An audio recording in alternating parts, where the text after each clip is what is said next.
Terima kasih untuk kesaksian Pak Etus yang sangat memberkati kita.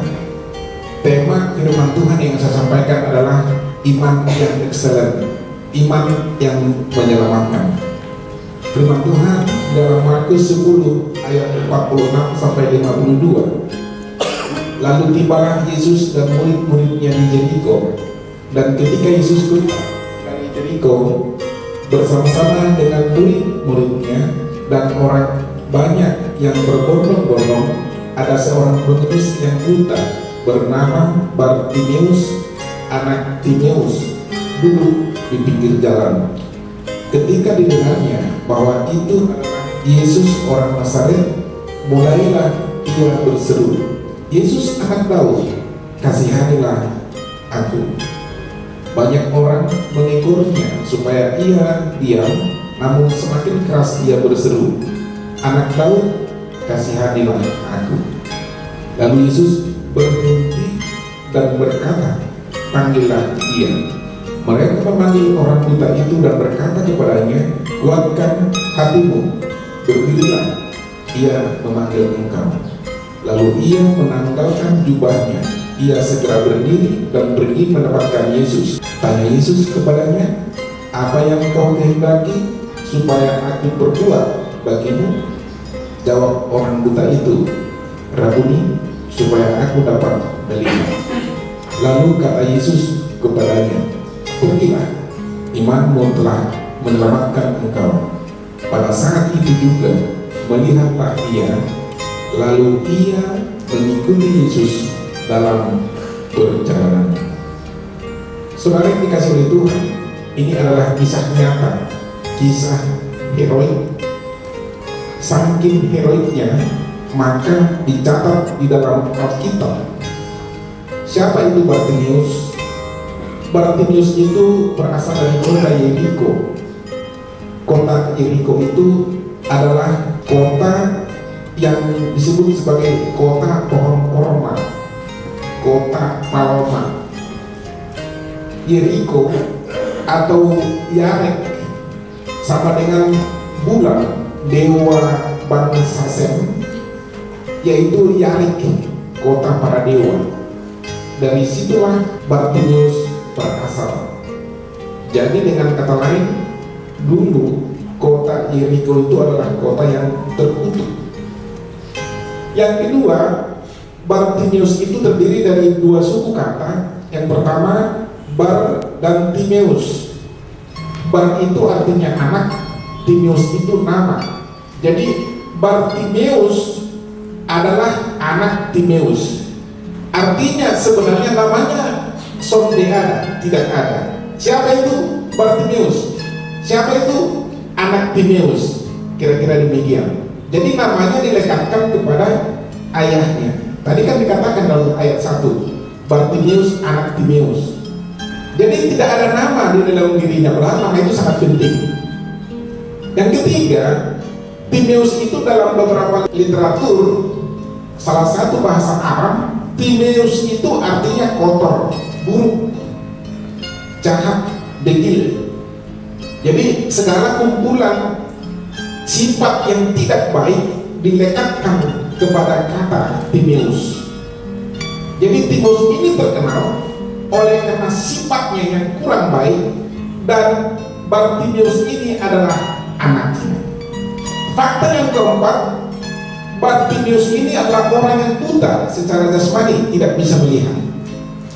Dan yang terakhir, Bartimeus ini juga seorang pengemis, peminta-minta. Bersyukur saya sudah 2 bulan di Kota Kupang, saya tidak pernah melihat peminta-minta di pinggir jalan, sepanjang jalan di Kota Kupang ini. Karena Kota Kupang ini adalah kota yang diberkati. NTT ini adalah daerah yang diberkati oleh Tuhan. Kalau Anda pergi ke Medan, di Jakarta, di setiap perempatan jalan itu banyak pengemis, banyak peminta-minta. Saudara dikasih oleh Tuhan, dengan kondisi yang demikian, bagaimana Bartimeus bisa menerima keselamatan atau kesembuhan daripada Tuhan? Itulah iman yang seren yang akan saya bahas secara singkat. Yang pertama yang dia lakukan adalah berseru. Markus 10 ayat 47 tadi dikatakan, ketika didengarnya bahwa itu adalah Yesus orang Nazaret, mulailah ia berseru, Yesus anak Daud, kasihanilah aku. Bartimeus ini buta secara jasmani, tetapi dia sudah mengenal Tuhan secara pribadi. Dia tidak pernah melihat seperti apa wajah Yesus itu, tapi dia sudah mendengar banyak hal tentang Yesus, bahwa Yesus adalah anak Daud. Ada Daud itu adalah raja yang sangat luar biasa. Anak Daud itu dijanjikan sebagai seorang Mesias, juru selamat. Sehingga ketika dia mendengar Yesus yang anak Daud ini ada di kota Yeriko, itu mulailah dia berseru, Yesus anak Daud, kasihanilah aku. Firman Tuhan dalam Yeremia 33 ayat 3, berserulah kepadaku maka aku akan menjawab engkau dan akan memberitahukan kepadamu hal-hal yang besar dan yang tidak terpahami, yakni hal-hal yang tidak kau ketahui. Berseru kepada Tuhan, maka Tuhan akan menjawab kita dan memberitahukan hal-hal yang besar yang tidak terpahami dan tidak kita ketahui. Ada banyak kejadian peristiwa dalam kehidupan kita tidak mengerti. Bisa dimengerti secara logika.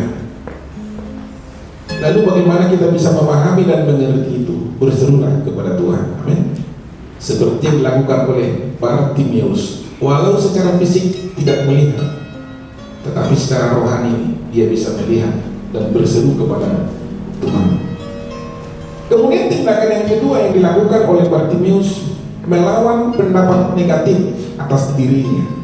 Ayat 48, banyak orang menegurnya supaya ia diam, namun semakin keras ia berseru, anak Daud, kasihanilah aku. Orang menegur Bartimeus berteriak-teriak. Mengapa? Karena dia orang buta. Yang kedua, karena dia pengemis. Artinya apa? Secara sosial dia ini ada di kelas terbaliknya. Sementara Yesus dikerumuni oleh banyak orang, termasuk juga murid-muridnya.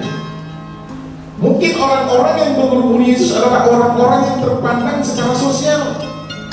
Sementara ini orang pengemis dan buta pula. Ini orang mengganggu pelayanan Yesus. Kira-kira demikian pendapat orang itu.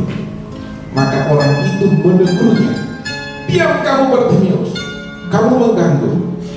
Tetapi apa yang dilakukan? Semakin keras dia berseru, Yesus anak Daud, kasihanilah aku. Mungkin orang berkata kepadamu, ngapain sih kebaktian setiap hari Rabu? Tepuk-tepuk tangan pula itu. Untuk apa? Kalau ada orang yang berkata seperti itu, katakan kepada Yesus, kepada Tuhan, Yesus anak Daud, kasihanilah aku akan ibadah setiap hari Rabu. Amin. Semakin keras berseru, semakin rajin berdoa. Akibatnya ketika dia semakin berseru, tidak peduli dengan pendapat orang yang merendahkan dirinya, dan memang dirinya rendah, maka dalam ayat 49, lalu Yesus berhenti. Perhatikan baik-baik. Lalu Yesus berhenti dan berkata, panggillah dia. Waktu itu Yesus kan dalam perjalanan. Sambil berjalan, Yesus menceritakan kasih, kebaikan dan kemurahan Tuhan kepada banyak orang, dan banyak orang mengikuti dia. Ada orang buta ini yang berseru berteriak-teriak. Orang sudah mencegah dia untuk berhenti, tetapi semakin keras. Akibatnya Yesus melihat itu orang dan menghentikan langkahnya. Perhatikan baik-baik, Yesus berhenti. Untuk siapa dia berhenti? Untuk satu orang buta itu yang tidak melihat itu, pengemis itu. Lalu Yesus berkata kepadanya, panggillah dia. Saudara, kalau kita berteriak dan berseru kepada Tuhan 1-2 kali, sepertinya sudah ada jawaban, sudah ada jalan keluar. Sepertinya masalahmu semakin rumit. Tetaplah berseru kepada Tuhan. Mungkin orang berkata, ini orang gila, ini orang apa? Tetaplah berseru kepada Tuhan sampai Tuhan berhenti, sampai Tuhan melihat, sampai Tuhan memanggil engkau. Engkau rindu rumahmu diberkati, rumah tanggamu diberkati. Gak usah peduli pendapat orang ketika engkau melayani Tuhan.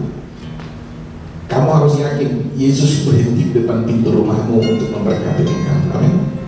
Memberkati suamimu, memberkati istri, dan memberkati anak-anakmu. Dia peka dengan teriakan orang yang minta tolong. Sekali lagi, kata berhenti ini sangat penting.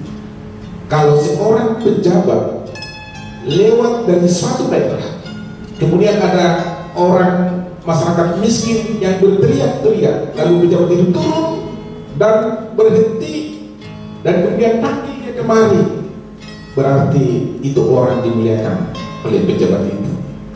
Ini Tuhan menghentikan langkahnya memanggil itu orang. Kemudian yang ketiga, ayat 50, lalu ia menanggalkan jubahnya. Ia segera berdiri dan pergi mendapatkan Yesus. Kebiasaan pada zaman itu, pengemis, peminta-minta, orang buta itu pakai jubah. Jubah itulah yang diletakkan di lantai untuk mengharapkan belas kasihan orang, sehingga orang akan menaruh sedekah di atas jubah itu. Jubah itu juga berbicara tentang pakaian. Tentu pakaiannya pasti kumal, pasti lusuh, mungkin tidak pernah dicuci. Saudara, ketika Yesus berkata panggil dia, maka dia buka itu jubah, dia tanggalkan. Jubah berbicara tentang perilaku lama. Perilaku lama kita apa? Mabuk-mabukan? Bisa saja. Main serong? Mungkin saja. Apalagi jubah lama kita, iri hati, dengki, perseteruan, percideraan dan lain sebagainya. Itu semua harus dibuat. Lalu tanya Yesus kepadanya, apa yang kau kehendaki supaya aku berbuat bagimu? Jawab orang buta itu, Rabuni, supaya aku dapat melihat. Yang diminta oleh Bartimius bukan uang. Yang diminta oleh Bartimius adalah kebutuhan yang paling mendasar dalam dirinya untuk bisa dapat melihat. Kita pun kalau minta kepada Tuhan, jangan minta keinginan. Kalau kamu anak muda, nyong-nyong, usia sudah 30 tahun, jangan minta lagi uang kepada Tuhan. Yang paling mendasar apa? Minta jodoh. Kalau kau minta jodoh, jangan pula kau pergi ke perkumpulan orang tua sambil ketemu. Pergilah ke perkumpulan anak-anak muda di gereja.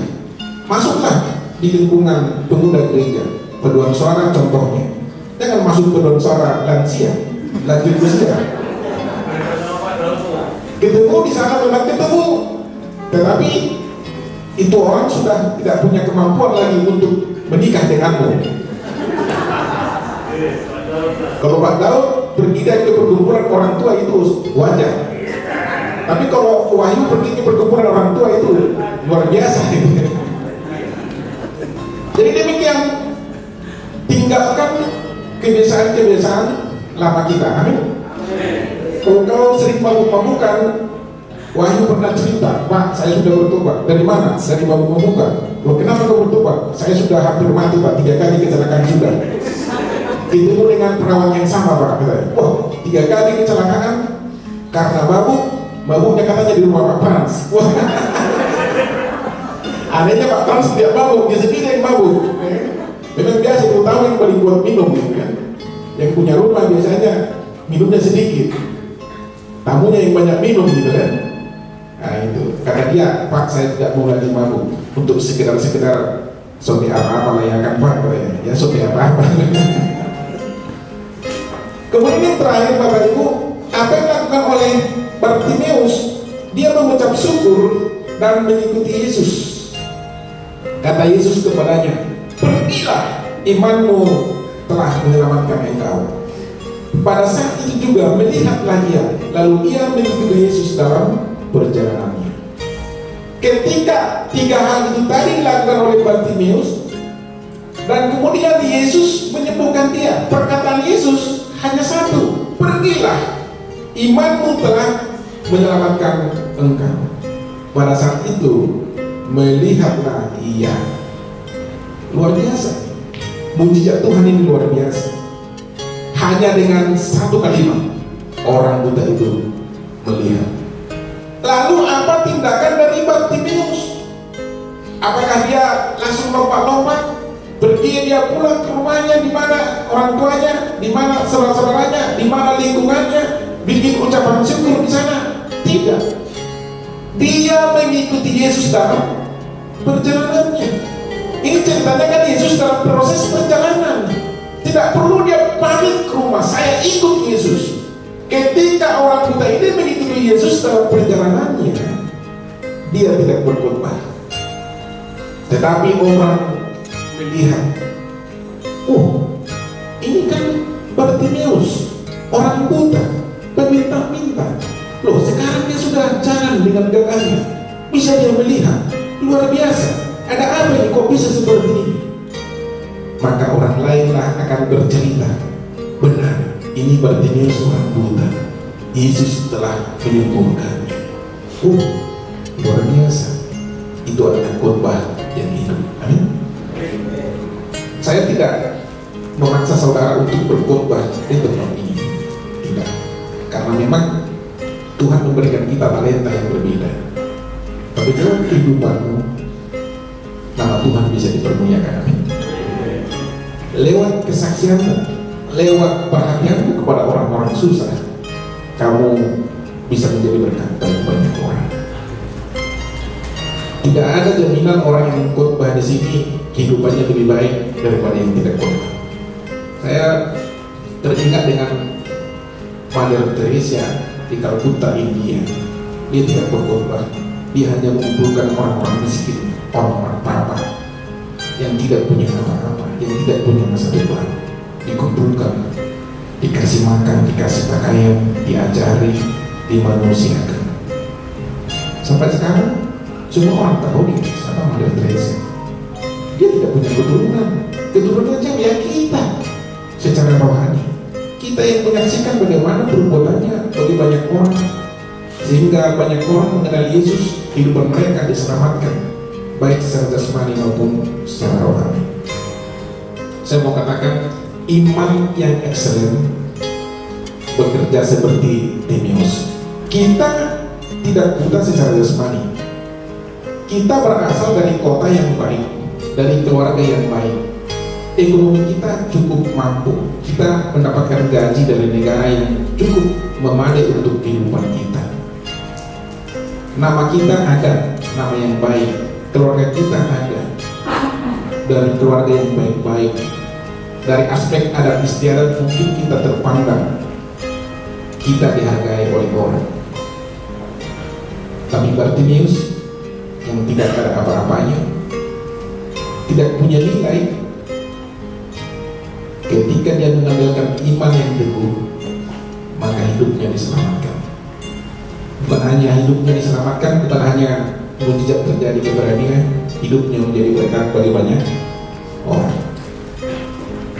Jadi jangan Anda berkata, Pak Wakil, saya ini pas-pasan untuk makan, ya mungkin pas lah, itu pun gaji banyak bayar untuk BRI, ya sudah masalah.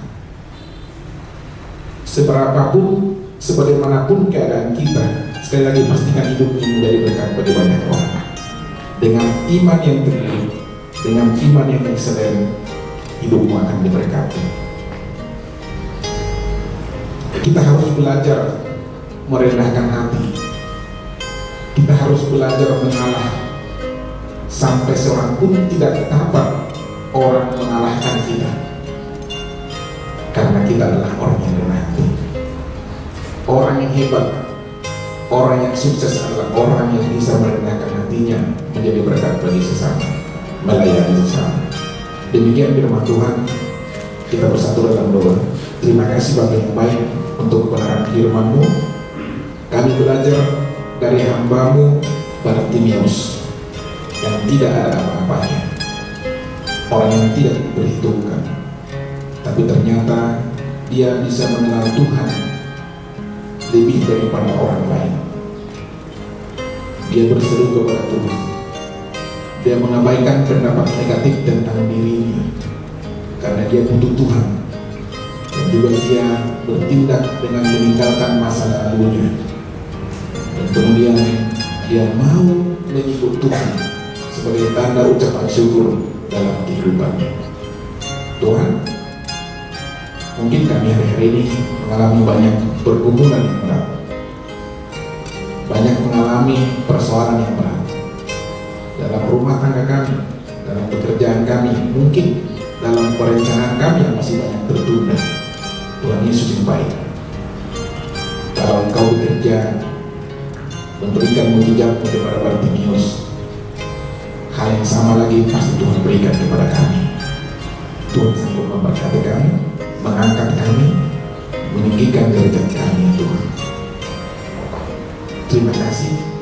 Kami tahu Engkau Allah yang bekerja melampaui batas kekuatan manusia, melampaui batas pikiran manusia. Sebab Engkau Allah yang tidak terbatas. Engkau tidak bisa dipisahkan oleh ruang dan waktu. Kasih-Mu yang amin, kasih-Mu ajaib. Engkau Allah yang terbaik, Allah yang terindah dalam kehidupan kami. Dan bersyukur dan berterima kasih. Ini doa kami dan beraskan di dalam satu nama Yesus Kristus Tuhan, kekasih jiwa kami. Kami berdoa dan mengucap syukur. Setiap kita yang diberkati doa firman Tuhan bersama dengan saya katakan